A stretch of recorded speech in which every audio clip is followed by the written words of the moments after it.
Riqueza de luz. O pão que repartes hoje, a roupa ainda mesmo usada, que ofertas de coração. A frase amiga na estrada, de quem passa em luta e prova. O amparo da compreensão, no qual a paz se renova. O ouvido de toda ofensa, que recebes porventura. O bálsamo de consolo, com que afastas a amargura. O silêncio em que resguardas o erro ou a falha de alguém. A plantação de alegria, que espalhas fazendo bem. A paciência bendita, nas horas de inquietação. Aceitando sem revolta os entrais tais quais são. Mínimos gestos de amor um dia serão troféus, ampliando-te a riqueza que depositas nos céus. Riqueza de Luz, de Cornélio Pires, de Chico Xavier. Sinais de rumo.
cedo me acorda a oração.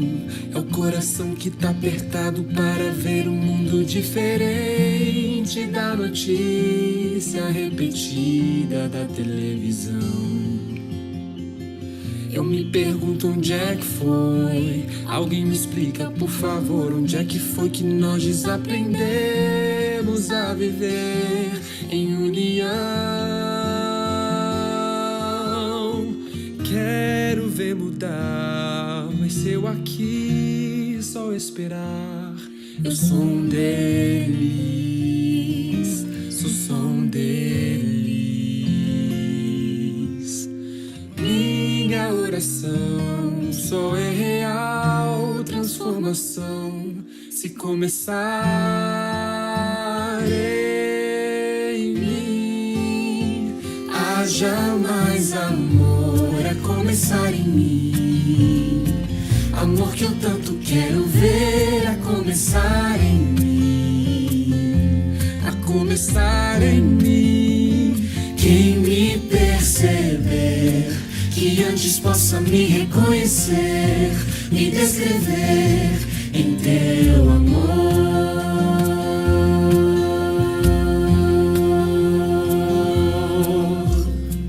E se tivesse mais perdão, se num lugar de apontarem tantos erros fossem estendidos mais abraços, mais olhares de aceitação. Se não mais tanto tempo em vão, se nosso bem mais precioso não faltasse quando pra ouvir, pra entender o meu irmão. Posso até sonhar, mas se eu aqui só esperar, eu sou um deles, sou um deles. Minha oração só é real transformação se começar em mim. Haja mais amor a começar em mim. Amor que eu tanto quero ver a começar em mim. A começar em mim. Quem me perceber, que antes possa me reconhecer, me descrever em teu amor.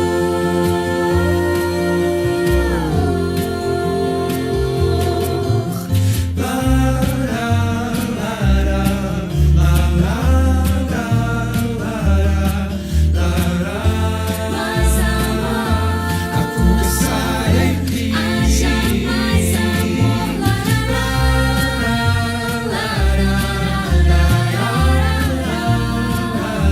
Mais amor, Começar em mim. Haja mais amor a começar em mim. Amor que eu tanto quero ver a começar em mim. A começar em mim. Quem me perceber, que antes possa me reconhecer, me descrever em teu amor.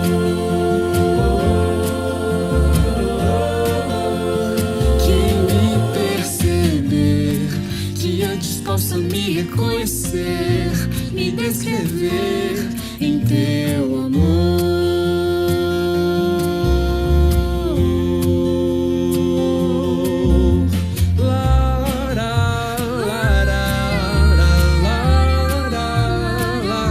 Mais amor em mim.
porque és o Mestre a nos consolar, porque és o Mestre. são doces as palavras que vêm de ti, preenchem o vazio que há em mim e fazem crer que existe uma maneira mais simples de se viver, amando a todos, como Cristo ensinou, usando a doutrina de amor. És a luz de um novo ser, como Cristo me ensinou,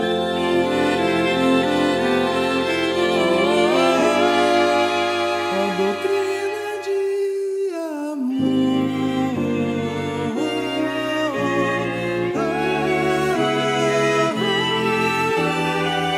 a doutrina de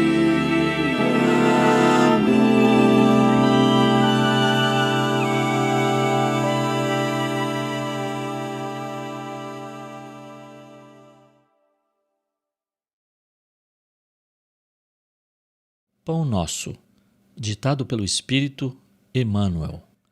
Psicografia de Francisco Cândido Xavier. Renovação necessária. Não extingais o Espírito. Paulo 1 Tessalonicenses 5,19. Quando o apóstolo dos gentios escreveu esta exortação, não desejava dizer que o Espírito pode ser destruído, mas procurava renovar a atitude mental de quantos vivem sufocando as tendências superiores. Não raro observamos criaturas que agem contra a própria consciência, a fim de não se categorizarem entre os espirituais. Entretanto, as entidades encarnadas permanecem dentro de laborioso aprendizado para se erguerem do mundo na qualidade de espíritos gloriosos. Esta é a maior finalidade da escola humana.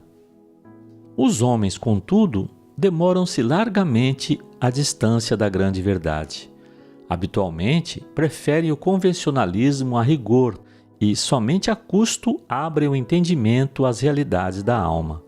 Os costumes, efetivamente, são elementos poderosos e determinantes na evolução, todavia, apenas quando inspirados por princípios de ordem superior. É necessário, portanto, não asfixiarmos os germes da vida edificante que nascem todos os dias no coração ao influxo do Pai misericordioso. Irmãos nossos existem que regressam da terra pela mesma porta da ignorância e da indiferença pela qual entraram. Eis porque, no balanço das atividades de cada dia, os discípulos deverão interrogar a si mesmos: que fiz hoje? Acentuei os traços da criatura inferior que fui até ontem, ou desenvolvi as qualidades elevadas do espírito que desejo reter amanhã? Emmanuel.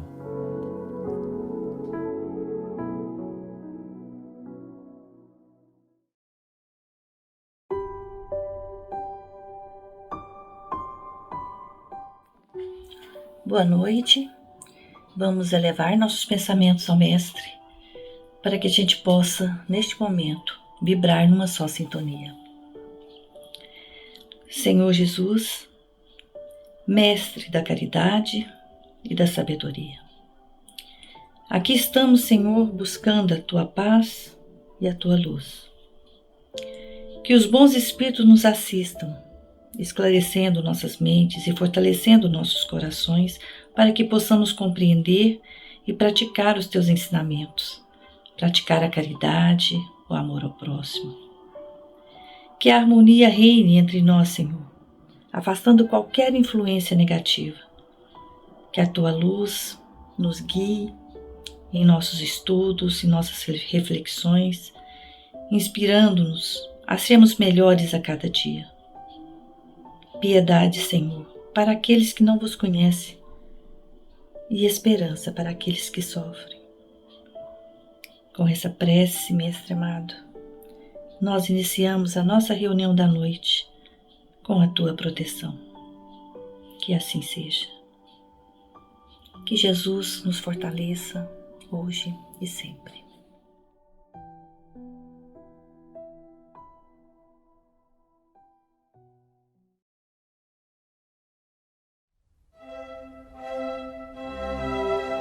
Estudando o Livro dos Espíritos com Allan Kardec.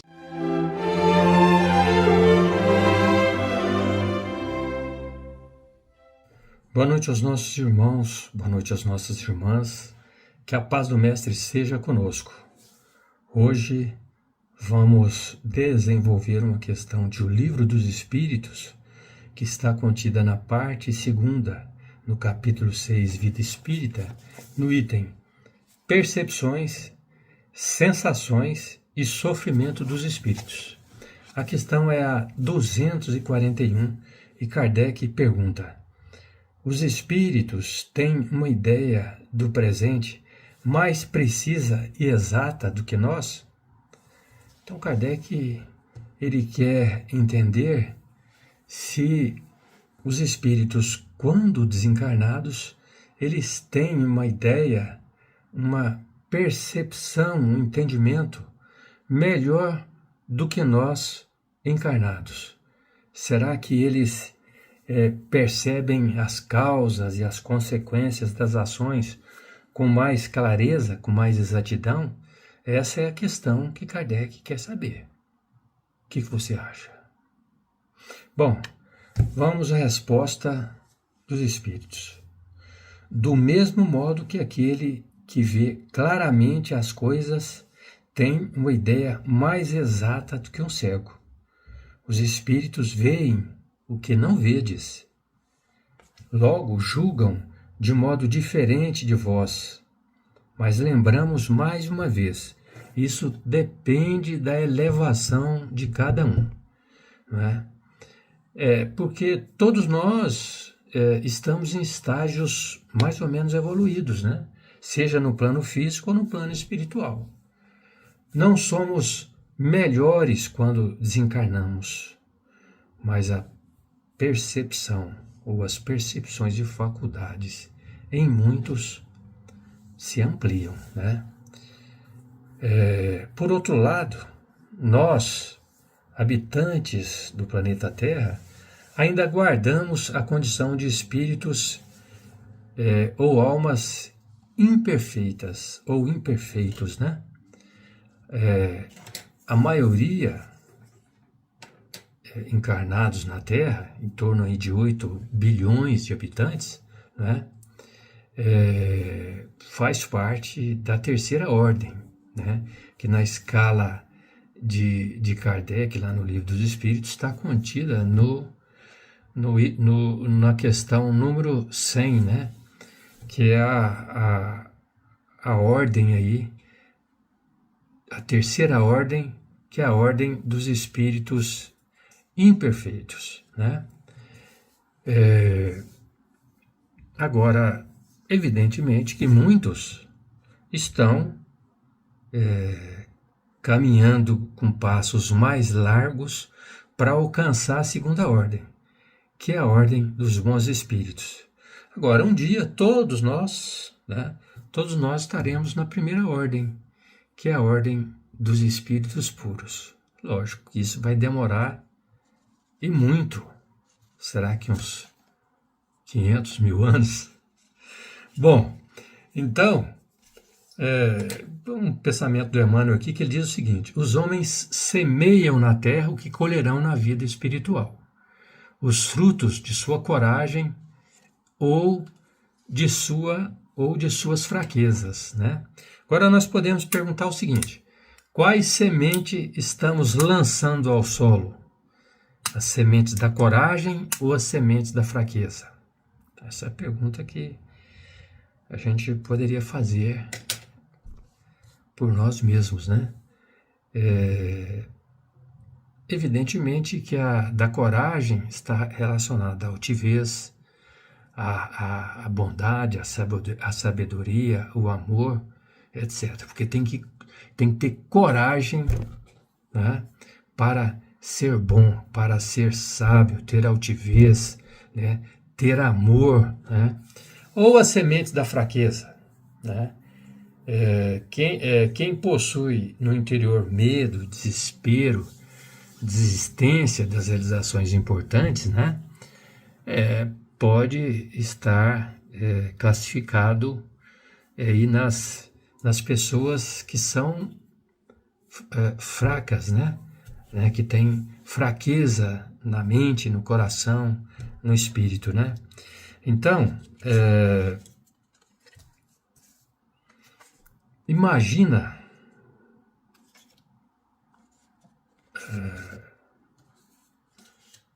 então, quando nos encontramos encarnados, nossa visão é muito limitada, né? Os recursos que nós dispomos no corpo físico ou no campo físico, né, não conseguem ultrapassar os limites da matéria, digamos assim, do visível, né? Digo isso porque a maioria absoluta dos elementos que nos rodeiam é matéria. Para não dizer que tudo é matéria, né? Nós podemos dizer que a maioria absoluta é matéria, inclusive o nosso perispírito, não é?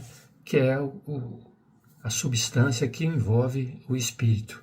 Então, o perispírito também é uma matéria, quintessenciada, né? Mas ainda assim é matéria, não é? Bom, agora, e os espíritos? Como eles enxergam? Como eles veem?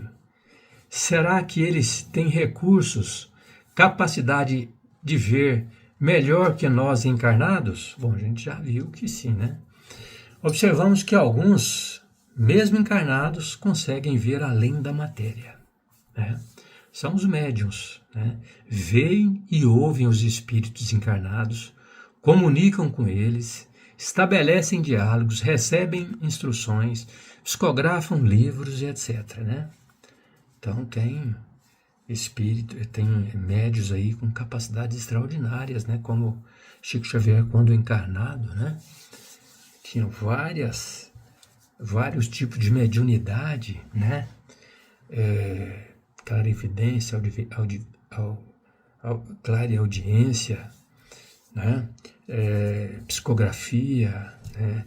Psicofonia, inúmeras outras mediunidades, né? E outros que têm a dupla vista conseguem perceber algo que ainda vai acontecer, né?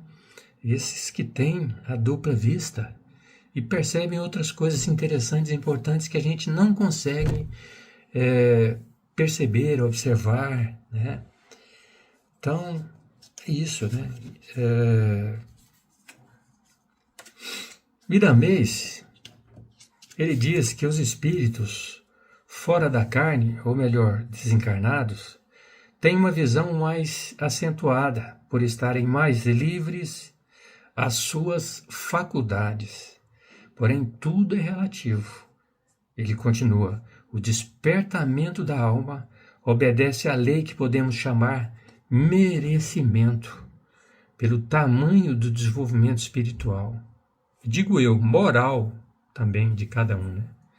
Algumas entidades espirituais menos desenvolvidas não veem mais do que os homens encarnados, e muitos deles nem iguais a nós. Então, a gente observa, né, que a visão dos espíritos desencarnados, ela é melhor, ela é mais acentuada, né? Por a capacidade deles, né, estarem mais dilatadas, né? São essas percepções, elas acabam sendo muito mais extensas do que a nossa, né? Agora, como Miramês e o próprio Espírito aqui comentando falou, né? Tudo é relativo, depende muito da elevação de cada um. Como citamos aqui Chico Xavier, né? A percepção dele em relação ao mundo espiritual era muito, muito mais avançada do que todos nós, né? Questão 237, Kardec pergunta: a alma, uma vez no mundo dos espíritos, tem ainda as percepções que tinha nesta vida? Aí o espírito responde: sim, e outras que não possuíam, porque o seu corpo era como um véu que a obscurecia. A inteligência é um atributo do espírito, mas se manifesta mais livremente quando não tem entraves. Então a gente percebe aí, através das obras aí de Kardec, né, de Emmanuel e inclusive de André Luiz, que as percepções dos espíritos, especialmente aqueles mais elevados, né, são extremamente dilatadas, né? Tem um campo de visão do universo, do plano espiritual e principalmente do plano material, uma visão fantástica, extraordinária, muito além, né? Nós estamos muito aquém desses espíritos mais avançados, né? Mas nós sabemos que outros, né, não conseguem ter essa visão do momento presente, né? Ou mesmo alguns do futuro, né? Quanto mais evoluído, mais as percepções, as ideias, né, relacionadas ao mundo futuro se ampliam, né? Imagina, por exemplo, a percepção de Jesus, não é? Ele faz a programação do planeta, né? Nós estamos aqui atravessando uma fase, né, do planeta de provas e expiações, para algum momento no futuro chegarmos à condição de regeneração, mas Jesus tinha percepção, visão absoluta de tudo que poderia acontecer e do que está acontecendo no presente momento. Ou seja, quanto mais evoluído, melhor a percepção. Então, que Jesus possa nos abençoar, nos proteger, né? Estar sempre conosco, para que possamos cada dia mais aprender, né, sobre essas questões relacionadas ao mundo espiritual. Muito obrigado e até mais.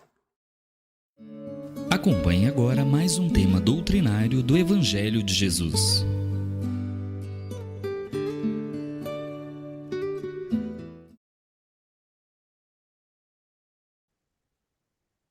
Boa noite, meus queridos irmãos da Fraternidade Irmão Aniceto.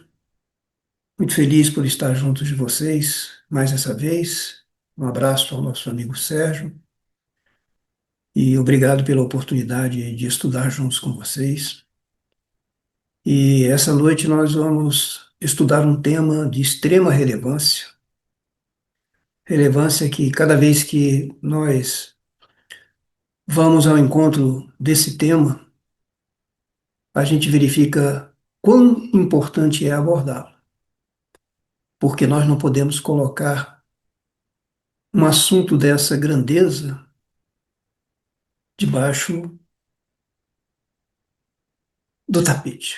Qual é esse assunto? Ele está inserido no capítulo 11 do Evangelho segundo o Espiritismo, Amar o Próximo como a ti mesmo, onde nós vamos encontrar ali um capítulo relativamente pequeno, mas a grandeza é justamente do seu tema, do amor.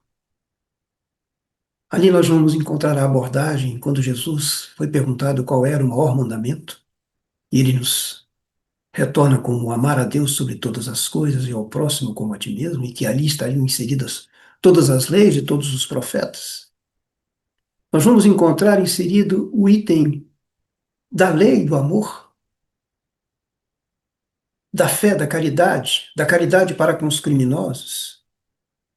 Mas nós vamos encontrar um item ali que justamente, entendo eu, foi ali colocado porque ele foi juntado ao seu antídoto, que vem a ser o assunto a ser tratado da noite de hoje, o egoísmo.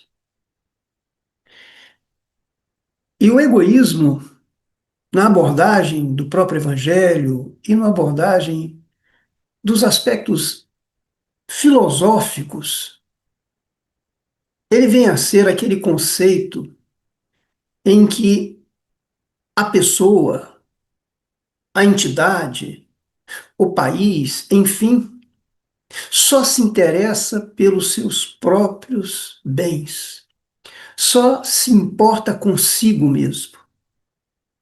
O egoísta, ele coloca os próprios interesses e as suas necessidades acima de tudo.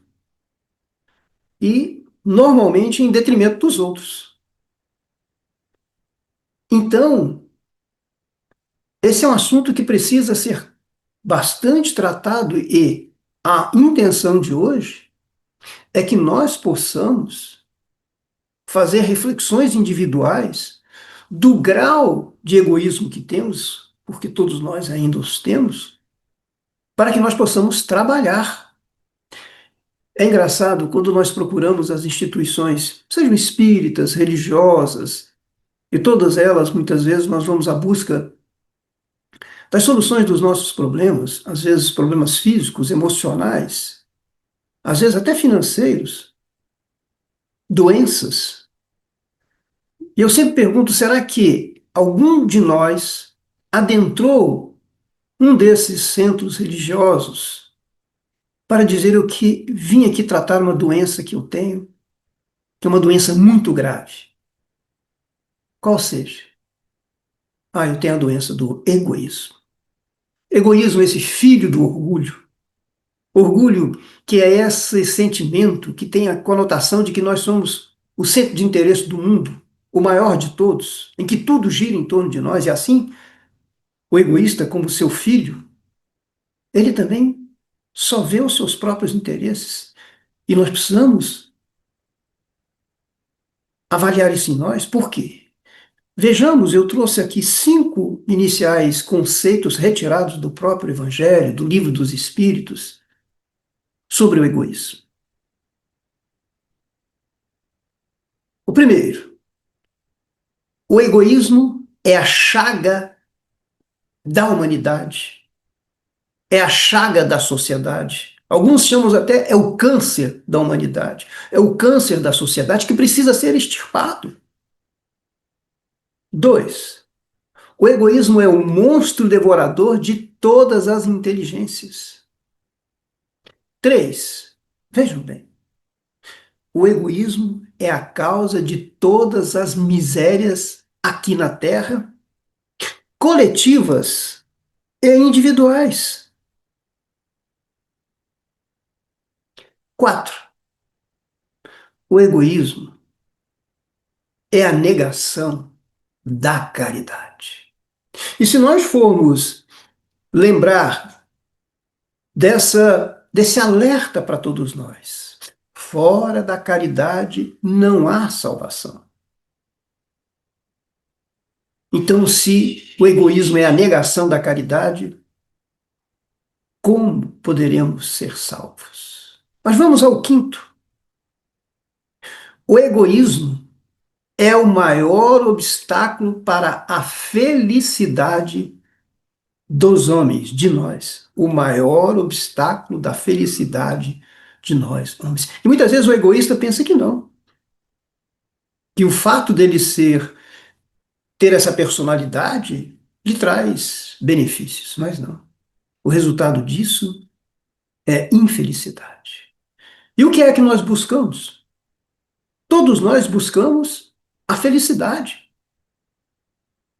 E para sermos felizes, então, Nós temos que retirar esse grande obstáculo da nossa frente para que a sociedade, a humanidade seja feliz. Ela precisa eliminar o egoísmo. E essa é a grande tarefa, com certeza, do cristianismo, da doutrina espírita, e ela será feita através de nós, os apóstolos do Cristo. Então, o nosso interesse na noite de hoje é justamente buscar com que nós possamos ter essa consciência, abraçar essa causa, primeiro individual, e a primeira batalha é a mesma que existe, porque o egoísmo, trazido pelo próprio livro dos Espíritos, que eu vou aqui ler na sua pergunta 913, dentre os vícios, qual o que se pode considerar como radical? Livro dos Espíritos, pergunta 913. Dentre os vícios, qual o que se pode considerar como radical? Resposta dos Espíritos: nós o dissemos muitas vezes. É o egoísmo. Dele deriva todo o mal. Vícios, em latim, ele vem de vitimum, que em português é falha, é defeito, é imperfeição grave. Por isso, o Livro dos Espíritos, Allan Kardec perguntou qual o maior vício, qual o maior defeito do homem. É justamente o seu egoísmo. E para isso, então, colocado nessa situação, e se nós formos observar, quando a gente fala de todas as mazelas, atrás dos homicídios, atrás dos feminicídios, atrás dos suicídios, atrás das guerras, atrás de todas as mazelas, nós vamos ver a presença da pessoa pensando em si. Aquele que atira ou tira a vida de alguém que ele diz que ama, como pode amar e tirar a vida por pleno egoísmo? Atrás das destruições de casamento está o egoísmo. Atrás, infelizmente, das corrupções está o egoísmo. Por quê? Só pensam neles. Se dentro dos aspectos da própria geopolítica, aquele que é nomeado para poder fazer o bem a todos, à sociedade, se ele só se importa consigo mesmo, com seus próprios benefícios, ou seja, envolvido pelo egoísmo, olha quanto ele causa de mal à sociedade. Nós estamos vivendo um mundo em que um acha-se no direito de atacar o outro através de guerras. Com qual razão?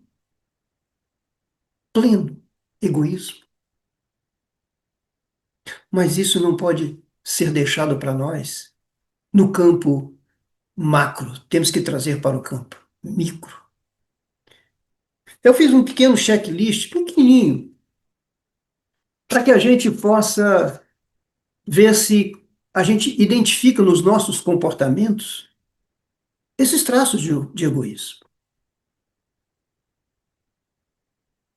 Quando a gente amanhece, levanta,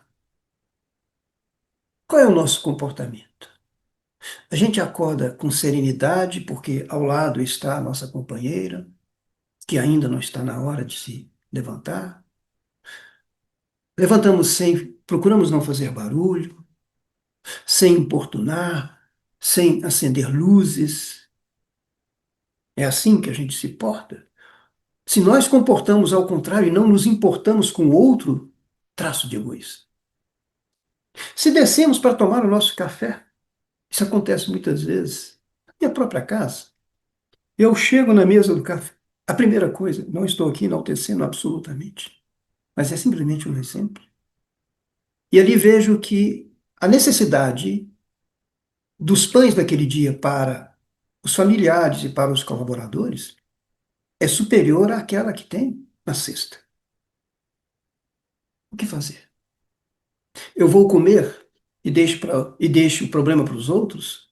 Ou eu vou abrir mão daquele dia do meu pão e vou comer quando estiver lá fora?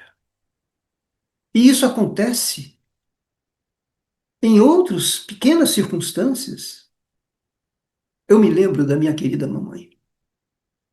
E ela, logicamente, procurava nos educar, e muito dos nossos egoísmos de hoje é infelizmente, não é só pela condição genética e espiritual, mas pela nossa condição de educação.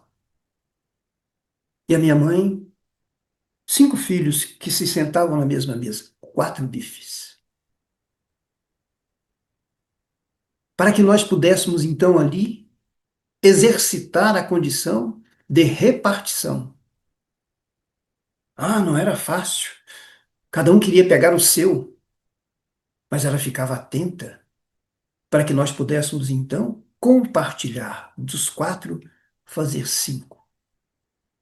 Ela já tinha aberto mão da dela, exemplarmente. Continuando nesse checklist, vamos analisar os nossos comportamentos no trânsito. Quando nós adentramos num trânsito engarrafado, onde nós vamos encontrar interseções, pessoas que querem entrar pelas vicinais, nós vamos então verificar primeiro o nosso comportamento.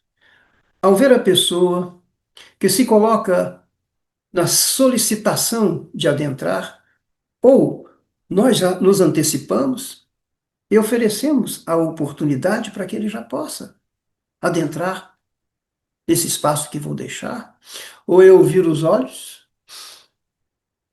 vou à frente e desconheço. Traço egoísta. Mas não deixa de ser um traço egoísta aquele que vem na vicinal e empurra o seu carro, força o seu carro. Ele não lhe dá a oportunidade. E se nós viermos e virmos ali 2 comportamentos egoístas, 2 orgulhosos, que começam a degladiar e disputar o espaço, podemos trazer, você lembra das grandes tragédias? Quantos crimes passionais ocorrem por briga de trânsito, por egoísmo? Por muitas vezes, pelo nosso orgulho, nós nos sentimos lesados, então não abro mão. Não abra, ofereça, porque essa é uma das terapêuticas para que nós possamos eliminar o egoísmo em nós. Se não vamos de carro, podemos pegar um ônibus, um transporte coletivo. Qual é o nosso comportamento? Adentramos mais cedo. Trânsito ainda, o coletivo ainda relativamente vazio. Sentei. Mas depois vai passando pelos pontos de ônibus, ele vai adensando as pessoas que vão ficando em pé. Qual é o meu comportamento? Eu vou procurar alguém mais necessitado do que eu, ou, independentemente disso, seja porque sou homem e ofereço pelo cavalheirismo a uma mulher, seja porque vejo uma pessoa idosa, uma pessoa com uma criança na mão, de mão, ou eu fecho os olhos e finjo que estou dormindo. Não vejo ninguém. Traços de egoísmo. Me chama muita atenção. Falamos de carro, falamos de ônibus, vamos falar de avião. Ah, quando às vezes nós vamos viajar de avião, lá tem os 3 lugares, normalmente o avião é meio apertadinho mesmo. Mas alguém já chega, ainda que seja na cadeira da direita, no meio da esquerda, ele senta e espalha os seus cotovelos, abre as suas pernas, ocupa, além do seu espaço, os espaços dos seus irmãos que estão laterais. Fecha os olhos, está dormindo. não pensa nos outros, só pensa em si. Eu falava no início sobre as causas, muitas vezes, de destruição de lares, no sentido de separação. O lar é essa célula maravilhosa, a escola a qual nós somos, a sala de aula a qual nós estamos matriculados. Oportunidade rara de nós podermos ajudar na harmonização do mundo através da formação, da ajuda, da estabilidade da nossa família. Mas no lar, quando alguém começa a conjugar os verbos na primeira pessoa, eu, meu, é um perigo. É o meu tempo, é a minha profissão, é o meu lazer, é o meu descanso. E não pensa no nosso lazer, no lazer da família, no descanso da família. Enfim, sim, essa é uma situação que precisamos analisar em nós, urgentemente, para que a gente não coloque em risco a nossa própria família.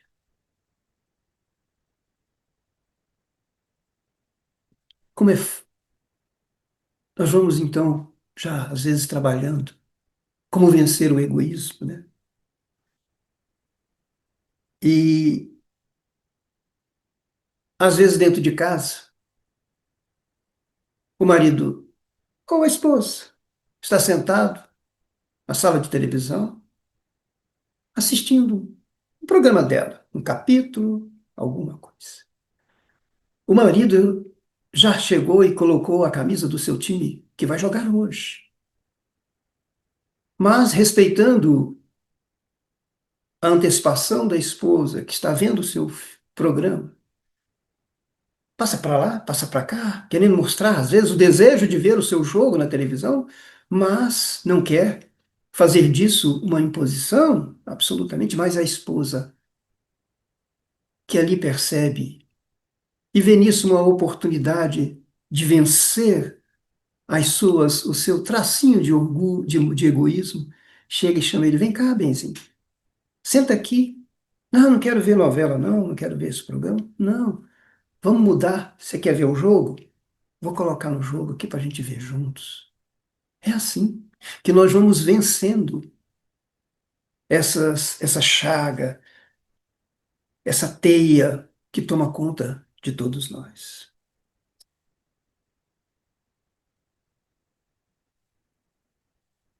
Eu acho que não há dúvida de que todos nós concordamos do que vem a ser a mazela e o risco do egoísmo e dos seus malefícios.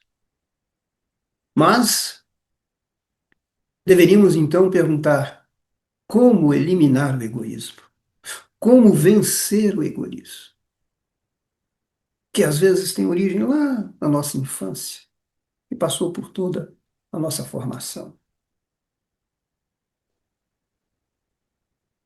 Nós precisamos primeiro fazer uma autoavaliação.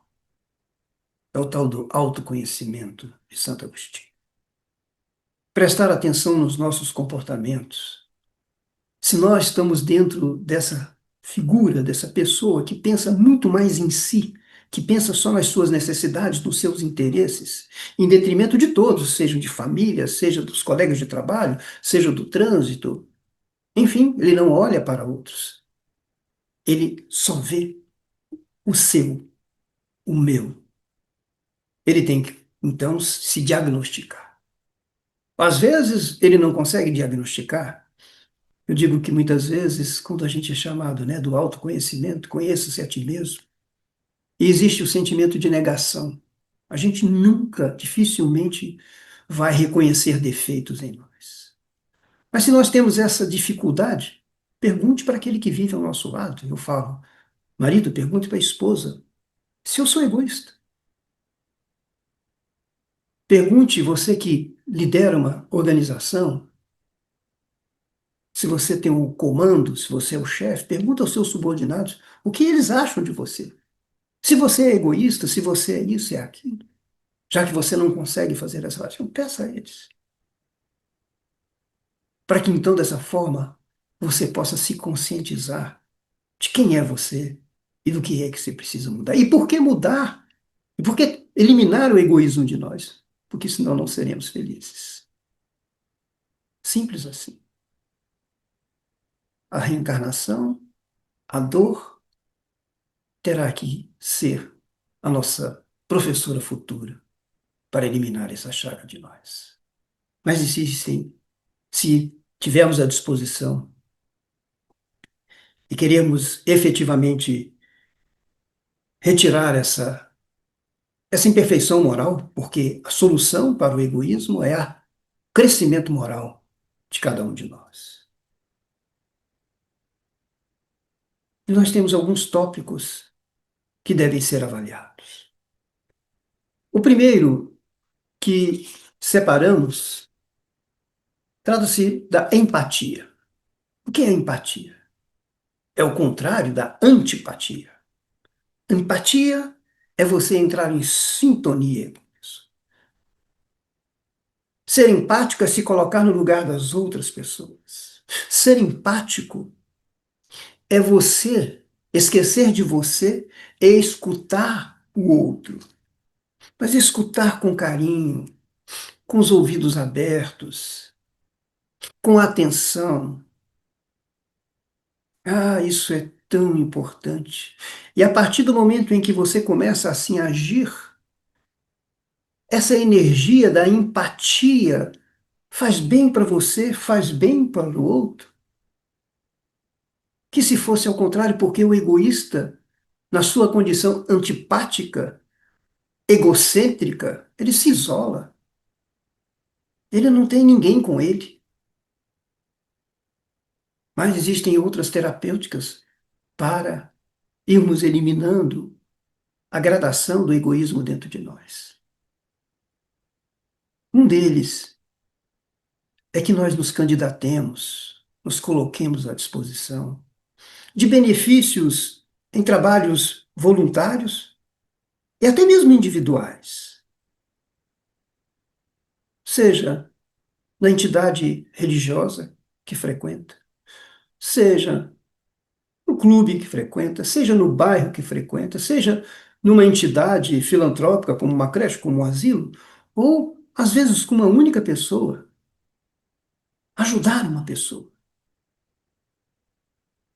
É essas atitudes, essas atividades voluntárias, elas vão então melhorar a nossa capacidade de lidar até com estresse. Logicamente, se nós nos unimos a pessoas, elimina a nossa solidão, fato que é extremamente delicado no egoísta. O egoísta se isola. Se então buscamos novas pessoas, novos relacionamentos, o que faz? Criamos novas amizades. E aí então tudo isso começa a produzir uma sensação de bem-estar e dar sentido para a nossa vida. Dentre outras atitudes que hão de nos eliminar gradativamente o egoísmo, é a atitude da gratidão, de sermos gratos, de nós, ao terminar um dia, primeiro fazer uma avaliação de tudo aquilo que recebemos, seja da sociedade, seja da própria casa em que você está. Sejamos gratos. Não deixemos nos envolver achando que tudo aquilo que está ao nosso redor está ao nosso favor, não. O egoísta tem que eliminar a condição de ser servido para buscar servir. Porque ao servir, ele muda o seu interior. Ele recebe uma nova sensação de viver. E isso é de extrema importância.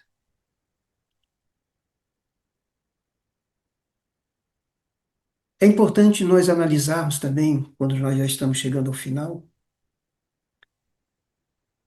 as diferenças entre egoísta e altruísta. Egoísta, ele é centrado nos bens materiais.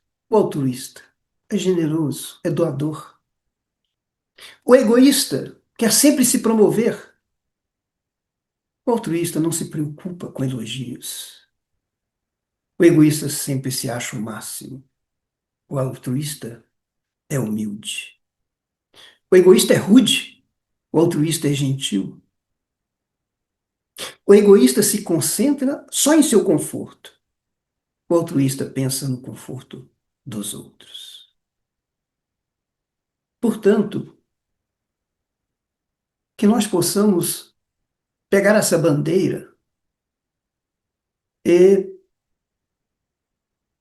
estabelecer uma meta de ultrapassar as barreiras do nosso egoísmo, para que a gente possa ajudar esse mundo em que nós vivemos. O mundo é formado por nós. Para que ele possa ser fraterno, ele depende de cada um de nós. Para encerrar uma pequena história, um dia uma fada perdeu uma pedra mágica. A gente chama da pedra da felicidade. Ela estava na mata, esqueceu, e estava perto de casa, resolveu ir para casa, no outro dia iria procurar. Era a pedra mágica. No dia seguinte, quando então foi buscar a pedra, ela achou, mas achou na casa de um morador daquela região ali, que ficava em uma casa perto da vila.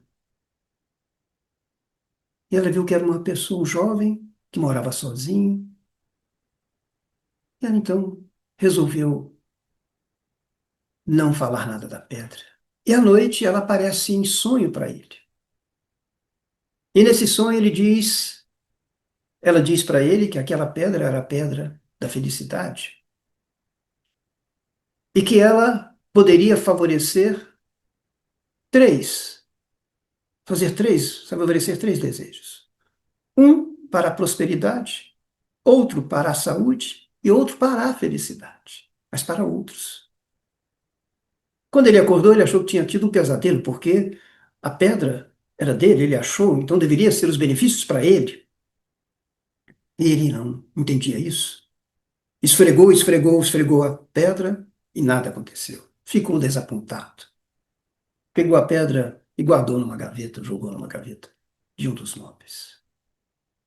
Os anos passaram e esse rapaz nunca conseguiu formar família. Ele era muito rabugento, muito egoísta, vivia fechado em si mesmo, não tinha relacionamentos e se tornou pessoa já idosa.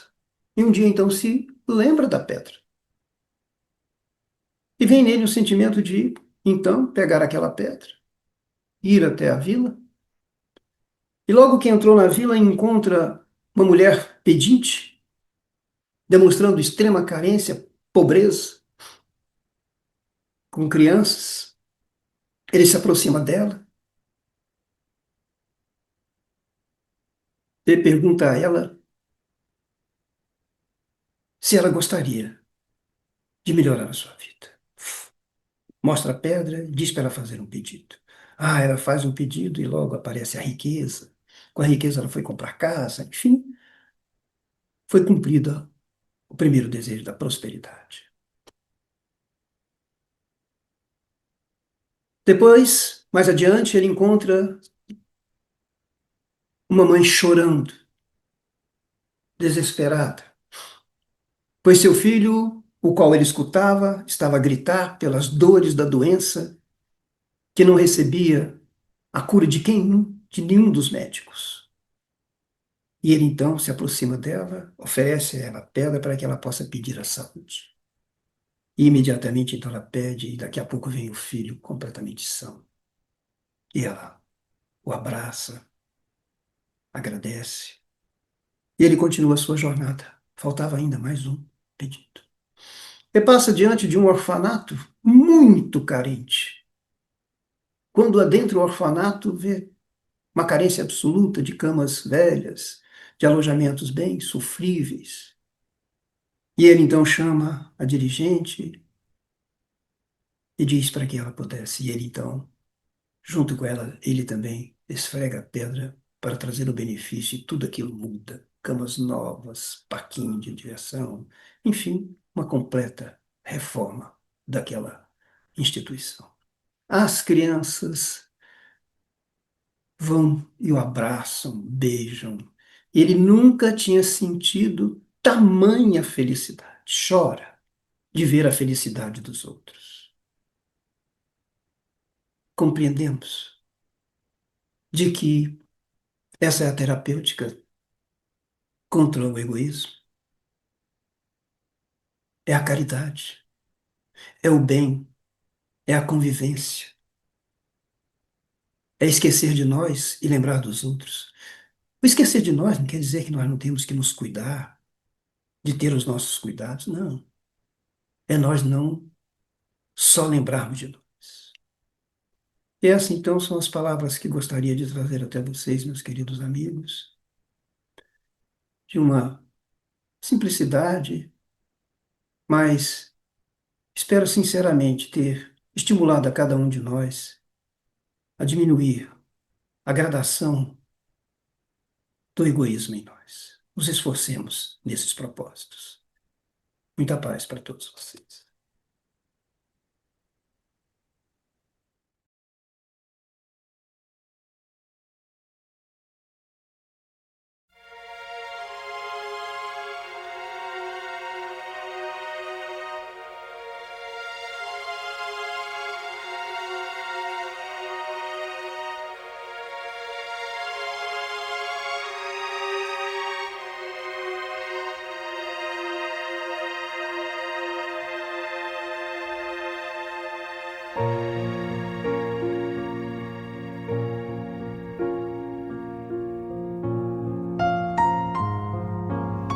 Queridos irmãos em Cristo, nesse momento de suave meditação, pedimos a presença de espíritos amigos para esse passe. Senhor de infinito poder e bondade, ajudai-nos a retirar da nossa mente todos os pensamentos negativos que se encontram alojados em nossa alma, fruto da nossa condição de ser imperfeito. Que ideias de vingança, pensamentos inferiores e egoístas sejam afastados da nossa mente. Que os desequilíbrios emocionais, ansiedade, impaciência e estresse sejam corrigidos, visando uma nova harmonia do nosso ser. Que todas as doenças alojadas em nosso corpo tenham seu mecanismo de enfermidade interrompido no nosso sistema de defesa orgânico e inicie a revitalização da nossa saúde. E assim, meu Pai Celestial, com suas bênçãos e as energias luminosas e curativas de seus missionários, possamos receber as melhores vibrações energéticas através deste passe e que essas vibrações venham em forma de ideias edificantes, de otimismo, alegria e nos fortaleça para o perdão, a paciência e a serenidade necessárias à resolução de nossos problemas e provações. Peço, Senhor, que nos ensine a viver um dia de cada vez, que nos oriente a superar os traumas do passado e guardar apenas as lições valiosas, tanto de experiências felizes como as dolorosas. Também, Senhor, permita o cuidado necessário para controlarmos o medo diante do futuro que ainda está fora do nosso alcance. Que possamos aproveitar a beleza e o sabor dessa existência em cada momento sagrado que o Senhor nos permite viver, com sabedoria, discernimento e entusiasmo pela vida. Que nessa jornada terrena possamos aprender a nos elevar espiritualmente um pouco a cada dia, sempre seguindo os conselhos do Cristo. E que o espírito de fraternidade, o amor de Deus ao próximo e a nós mesmos sejam a base do nosso comportamento e a prática da caridade e do perdão a nossa conduta diária. e dessa forma possamos ser merecedores das suas bênçãos, nos fortalecendo e curando nossas enfermidades por sua intercessão misericordiosa. Em nome de Jesus, agradecemos por tudo que recebemos até o dia de hoje, rogando mais uma vez a tua proteção, o teu amor e a tua paz.